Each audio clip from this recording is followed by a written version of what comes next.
Boa noite, seja bem-vindo ao canal Contos da Lua Cheia. Conto de hoje, O Kibungo. Boa noite, meu nome é Douglas. Atualmente estou com 25 anos e decidi entrar na Floresta Assombrada novamente. Quando criança, eu morria de medo de entrar nessa floresta. Todas as histórias, as lendas e os relatos do que já havia acontecido lá me faziam ter pesadelos à noite.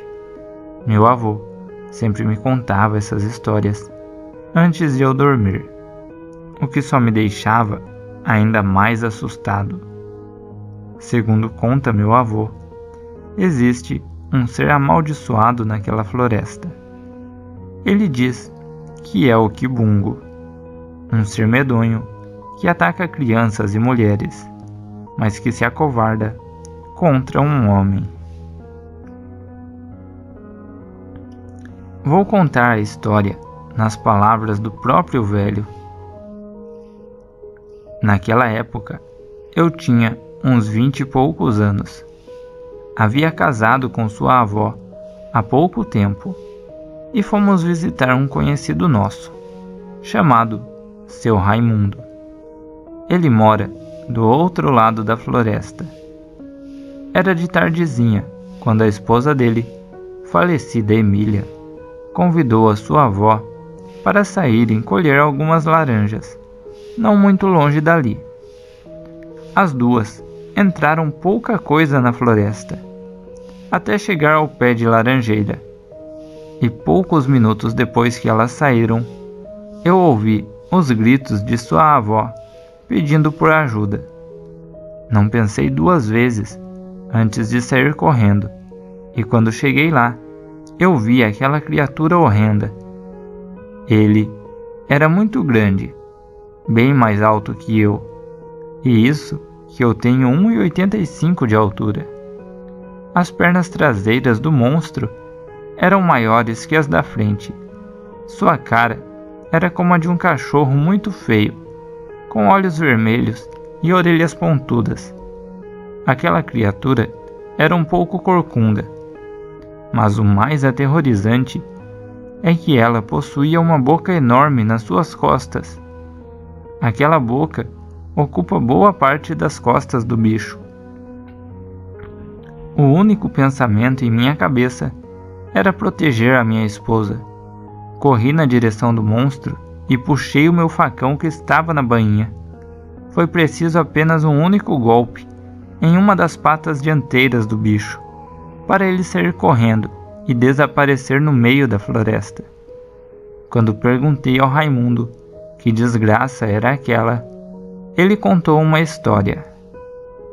Aquela coisa se chama Kibungo. É um monstro amaldiçoado. Dizem que se uma pessoa for muito ruim, a ponto de maltratar sua própria mãe, um demônio vem pessoalmente amaldiçoar o infeliz e transforma a pessoa no Kibungo. Ele ataca mulheres e crianças, mas se alguém o enfrentar e o ferir, ele foge pela sua vida, pois o Kibungo pode ser morto por qualquer tipo de arma. Meu avô sempre me contava essa história, e eu morria de medo. Afinal, eu era criança, e a floresta não era muito longe de onde eu morava. Bastava seguir a rua por 1 quilômetro, e depois pegar o desvio por uma rua menor. Logo, a rua terminaria, e antes de perceber, você estaria no meio da floresta. Em alguma parte dela existe um rio, mas eu não sei exatamente onde fica. Eu só tive coragem de ir para lá quando eu já tinha meus 13 anos, e me arrependi amargamente. Antes que você pense que eu era um moleque medroso, eu devo dizer que fui perdendo a noção do perigo com a idade. Na escola, eu era o líder de um grupo, com 5 garotos, contando comigo. Nós aprontamos muitas coisas naquela escola, e toda semana meus pais eram chamados na escola por um motivo diferente. Um dia, sem ter mais o que aprontar na escola, eu chamei meus amigos e disse: "O que vocês acham de não irmos na escola e irmos para a floresta mal assombrada?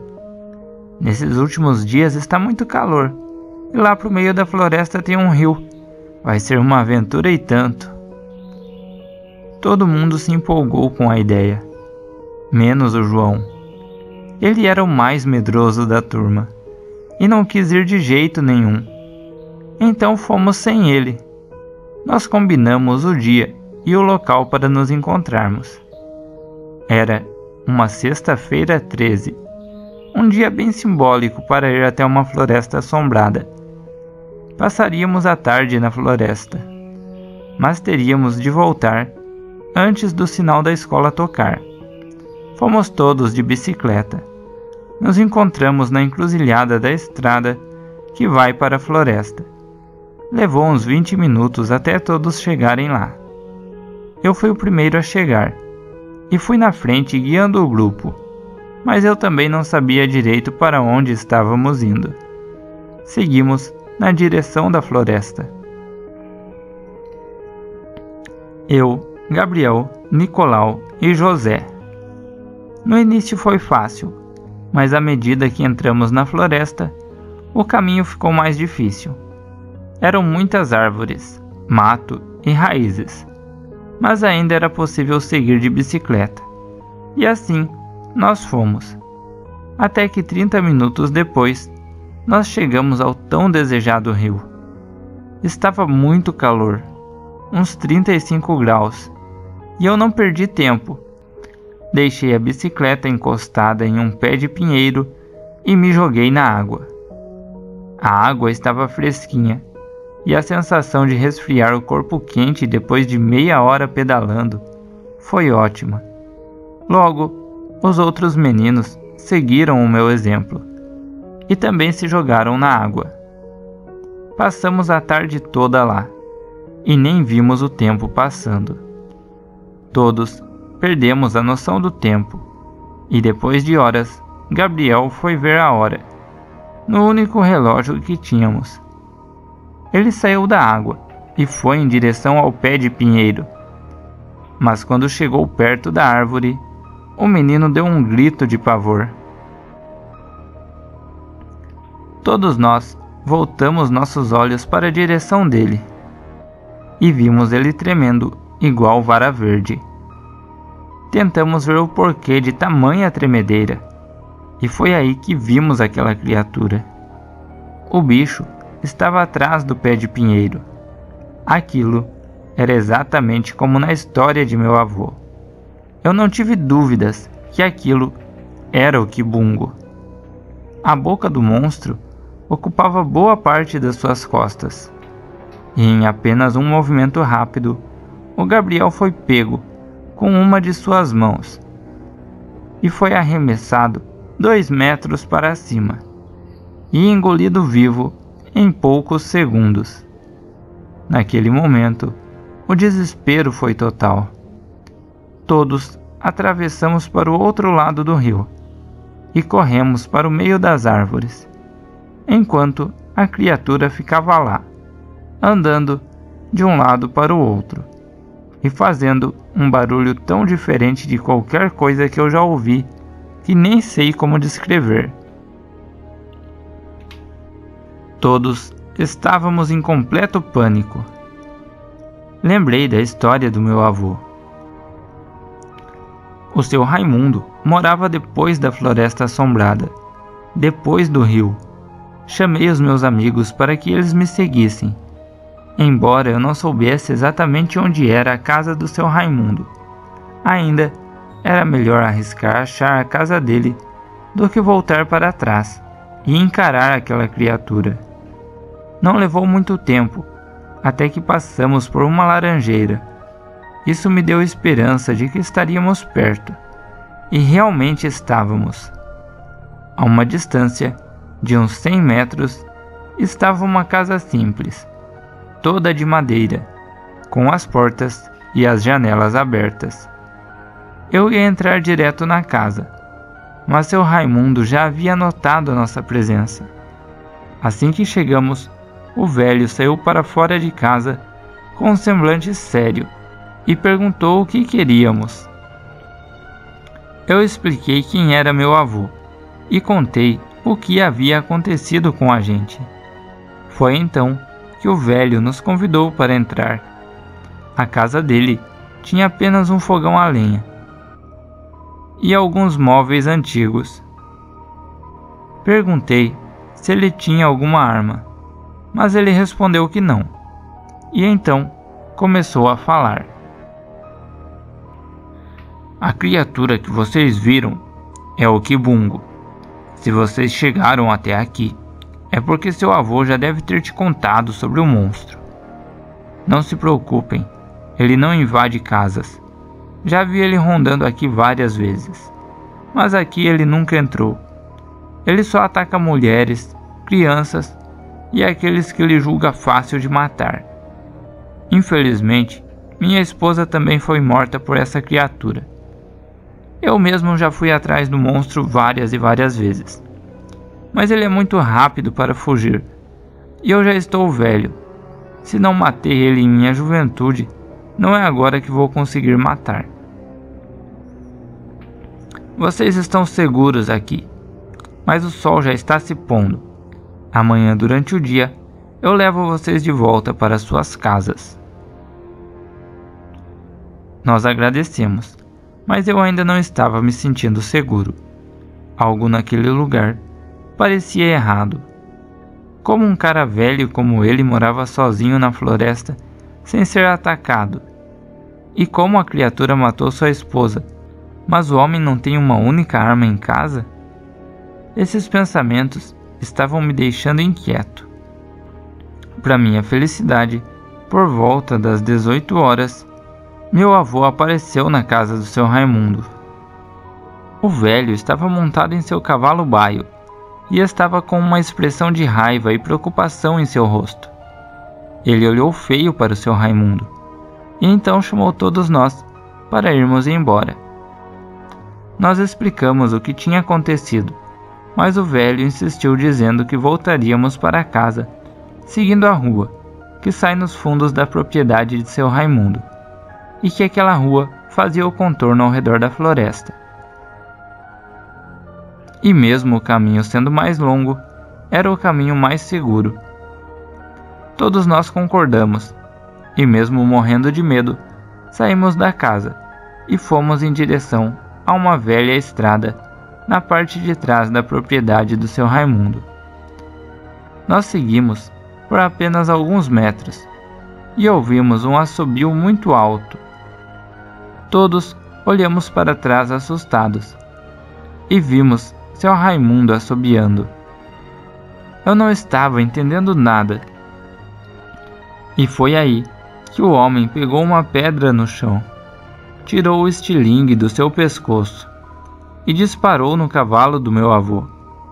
Quando sentiu o impacto da pedra, o animal saiu disparado e sumiu com o velho pela estrada. Instantes depois, um barulho alto de mato se quebrando começou a se aproximar rapidamente, até que o Kibungo saiu do meio da mata e atacou o Nicolau. O garoto não teve a mínima chance. Em um movimento rápido, ele foi arremessado para cima e engolido inteiro. Mas eu e José não esperamos para ver quem de nós seria o próximo. Nós corremos de volta na direção da casa do seu Raimundo, mas ele já havia fechado a porta e não deu a mínima quando a gente bateu e gritou por ajuda. Então nós corremos ao redor da casa e achamos uma brecha que dava embaixo do assoalho da casa e entramos lá. O local era cheio de teias de aranha e tinha um cheiro bem desagradável. Não sei dizer quanto tempo se passou, mas o Kibungo começou a rodear a casa e a tentar nos alcançar. O velho Raimundo então começou a falar para sairmos debaixo da casa dele, e eu perguntei por que ele estava fazendo aquilo, e ele respondeu: Minha família descende das tribos africanas. Ainda na África, o meu tataravô fez um pacto com um demônio africano para se transformar nessa criatura e proteger as suas terras dos invasores. E funcionou muito bem, por vários anos. Mas o que não sabíamos era que a maldição era hereditária. Meus avós se mudaram para o Brasil na esperança de as forças do demônio não ter influência aqui. Mas eles não tiveram sucesso. O demônio apenas ficou mais fraco longe de sua terra natal, mas ainda continuou na família. E sempre que um quibungo morre, a maldição passa para o próximo membro mais velho da família. Esse que vocês estão vendo é meu irmão mais velho. Quando ele morrer, eu vou ser o próximo. E quando eu morrer, não tenho filhos para passar a maldição. Mesmo meu irmão estando transformado nessa coisa, ele ainda é meu irmão. E não machuca a gente da família, apenas invasores. Infelizmente, a minha esposa havia me traído e também se tornou uma invasora aqui. E agora vocês crianças encheridas. Mas não se preocupem, pois terão uma morte rápida. Eu ouvi o galope de um cavalo que se aproximava rápido e depois 3 disparos de uma arma de fogo. Quando tive coragem para sair debaixo da casa, eu vi meu avô em seu cavalo e depois vi a criatura caída no chão. O monstro parecia ainda mais feio, estando morto, e até achei que aquilo iria voltar à forma humana, assim como um lobisomem. Mas a terra começou a engolir aquela criatura como se a puxasse de volta ao inferno. E então ele desapareceu. Quando eu achei que o problema havia sido resolvido, um grito horrível veio de dentro da casa do seu Raimundo. Era o próprio velho, gritando de dor e agonia. Ele era o próximo da família a herdar a maldição. E parece que o processo de transformação já havia começado. Meu avô não esperou aquilo acabar. Ele pegou um machado que havia do lado de fora da casa do seu Raimundo e colocou a porta abaixo em poucos golpes. Depois disso, foi até o velho que se debatia e se contorcia, já virando bicho, e lhe deu 3 tiros certeiros. Aquele foi o final da maldição do quibungo. A versão da polícia disse que fomos sequestrados pelo velho Raimundo, mas que os outros 2 garotos que estavam com a gente nunca tiveram seus corpos encontrados. O corpo do velho também nunca foi encontrado pela polícia. Deram ele como fugitivo e depois de alguns anos ele foi declarado morto. Quando perguntei ao meu avô como ele sabia onde estávamos, ele disse que um colega meu, chamado João, havia ficado preocupado com a gente, e quando viu que não voltamos para a escola no final do horário, ele decidiu ligar para o meu avô e perguntar se eu tinha voltado para casa. E então contou a ele o que tínhamos feito. Hoje eu voltei a entrar na floresta e passei na velha casa do seu Raimundo. A casa está caindo aos pedaços e resta muita pouca coisa dela. Toda aquela área está muito mais suja de mato agora, e o rio está bem mais seco do que era naquela época. Eu ainda senti um arrepio em passar naquele lugar, e o pessoal da região ainda diz que o local é assombrado, mas eu sei que o quibungo não habita mais essa floresta. Este conto é uma obra de ficção e não possui compromisso com a realidade. Qualquer evento descrito que possua alguma semelhança com a realidade é mera coincidência. Autor do conto, Will Beta, canal Contos da Lua Cheia. Boa noite, pessoal. Esse foi o conto de hoje. Se você assistiu até aqui, eu peço para que entre no grupo do canal no WhatsApp e também siga o perfil do canal no Instagram. Os links estão aí na descrição. Muito obrigado e até a próxima.